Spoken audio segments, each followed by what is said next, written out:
Bienvenue sur Africa 24 dans cette nouvelle édition du QG News. Voici les titres de l'actualité. Les journalistes guinéens réclament justice pour Mohamed Koula Diallo. Ils étaient dans la rue de Conakry ce lundi, un an après le décès de leur confrère. Troisième pays le moins corrompu d'Afrique, le Rwanda a fait de la lutte contre la corruption une de ses priorités. 200 policiers accusés de malversation ont été licenciés. Et la chute des cours du pétrole impacte sur l'économie de la Guinée équatoriale. Le gouvernement lance une industrie dans le secteur de la pêche pour mieux diversifier son économie. Mais tout d'abord, nouvelle manifestation de soldats en Côte d'Ivoire. Ce mardi, de nouveaux tirs ont été entendus à la base militaire d'Adiaké au sud-est du pays.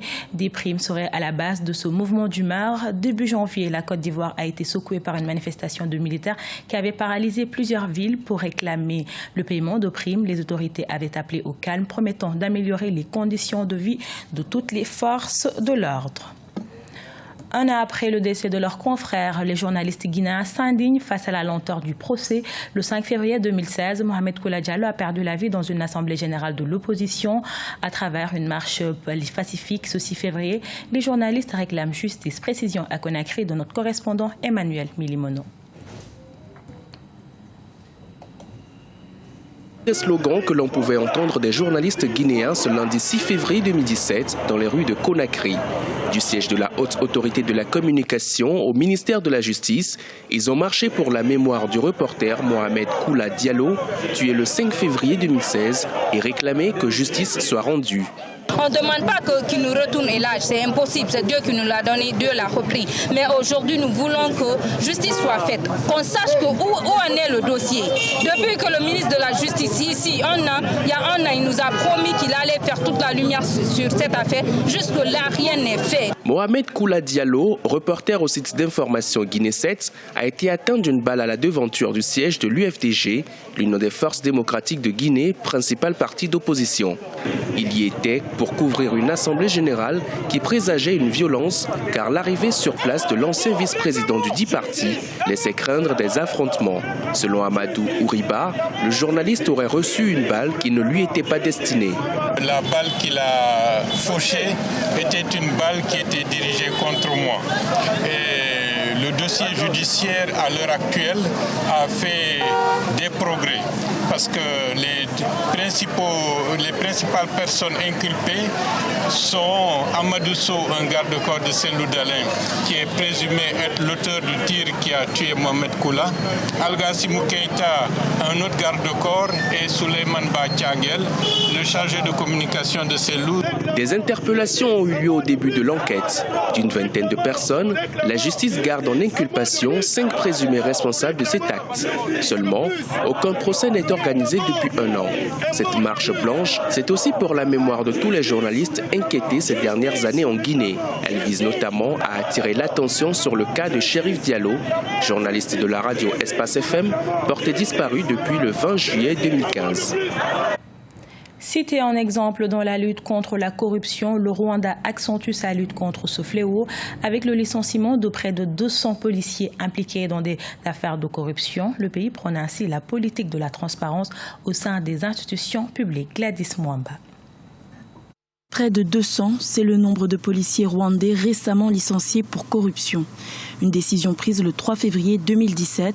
La sauvegarde de l'état de droit et l'intégrité sont entre autres les valeurs invoquées par le chef de l'État, Paul Kagame, après ses licenciements massifs. Parmi les officiers de police congédiés figurent plusieurs hauts gradés, tels qu'un surintendant de la police, 4 inspecteurs en chef ou encore 23 inspecteurs.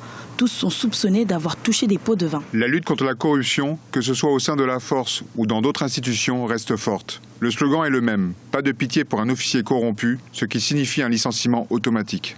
Dans le classement de Transparency International sur la perception de la corruption daté de 2015, le Rwanda se porte bien. Le pays est 44e au niveau mondial, 4e sur le continent africain et 1er en Afrique de l'Est. Pour conserver ce palmarès, les autorités entendent intensifier les mesures anticorruption. Il y a l'instauration de mécanismes de contrôle, d'inspection à tout niveau, c'est-à-dire des fonctionnaires chargés de contrôler d'autres et qui en ont les compétences. Il y a l'auditeur général au très haut niveau. il y a une commission nationale des droits de la personne, il y a la sensibilisation de la population. En 2016, les tribunaux rwandais ont jugé et condamné 121 personnes reconnues coupables de corruption. La plupart étaient des fonctionnaires de l'État.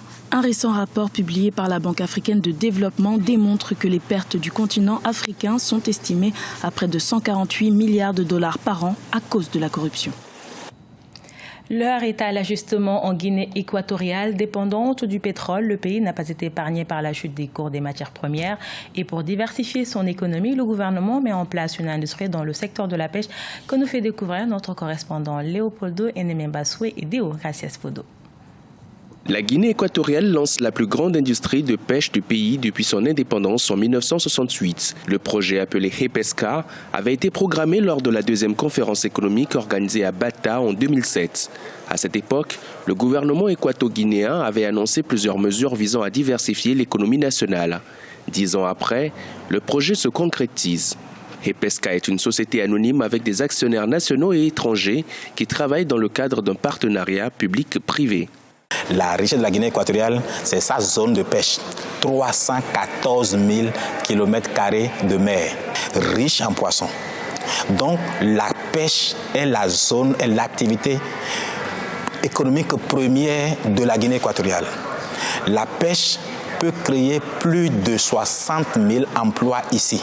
Et c'est prévu qu'au moins 30 000 Équato-Guinéens soient formés pour que ceux-là, à la longue, soient ceux qui font le relais du savoir-faire.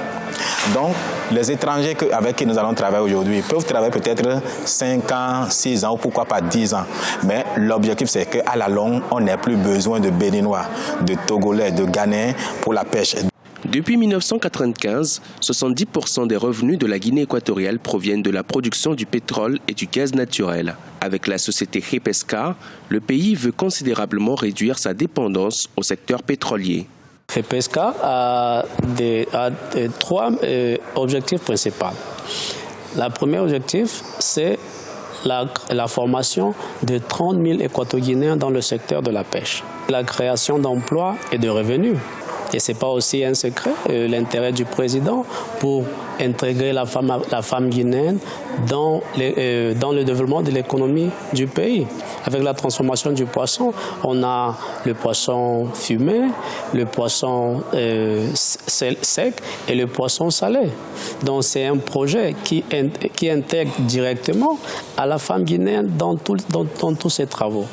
Et le troisième but aussi, c'est d'avoir le poisson frais moins cher. Selon le dernier recensement, la Guinée équatoriale compte une population d'1 200 000 habitants. Avec la récession économique que connaît le pays depuis 2013, plus de 12 000 Équato-Guinéens ont perdu leur emploi. La société HEPESCA vient apporter sa contribution à l'éradication du chômage en Guinée équatoriale.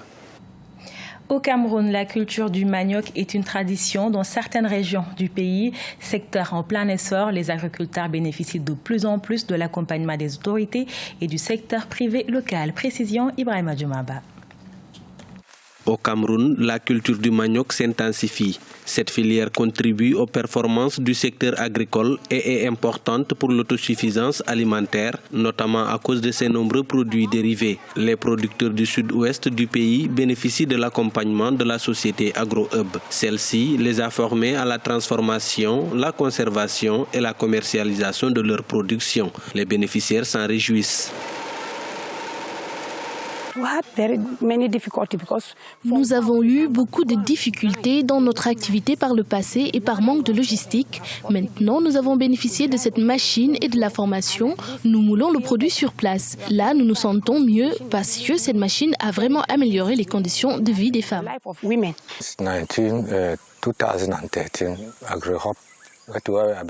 Depuis 2013, j'ai bénéficié du programme de formation d'AgroHub. Nous avons appris comment commercialiser nos produits. Ils nous apportent également des techniciens qui nous enseignent les meilleures façons de transformer le manioc.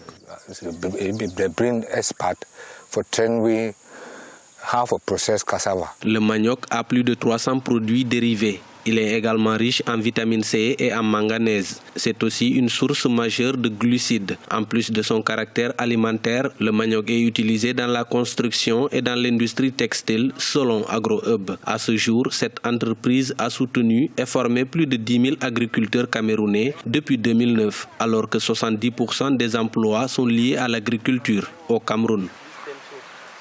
In 2009, En 2009, j'ai découvert que le manioc est un produit qui pousse presque partout. Il est consommé par 8,9 millions de Camerounais tous les jours. J'ai aussi compris que la plupart des agriculteurs font du manioc un produit marchand. Nous avons décidé de transformer le manioc en passant d'une culture vivrière à une culture commerciale. C'est devenu une denrée très prisée parce que les agriculteurs ont compris plusieurs façons de transformer le manioc. Cela peut leur donner beaucoup plus d'argent que n'importe quelle autre culture dans la zone. La culture du manioc ne nécessite pas beaucoup d'eau. Ce produit s'adapte facilement à la sécheresse selon la FAO, Organisation des Nations Unies pour l'alimentation et l'agriculture. Au Cameroun, le produit dérivé du manioc le plus prisé reste le gari. Il est fait à base de pulpe de manioc fermenté et rôti et d'huile de palme. Avec l'accompagnement d'AgroHub, ces agriculteurs ont sensiblement amélioré leurs revenus. Ce journal a été réalisé par l'ensemble de la rédaction. Nous vous remercions pour votre fidélité. Dans un instant, une nouvelle édition de l'actualité sur Africa 24.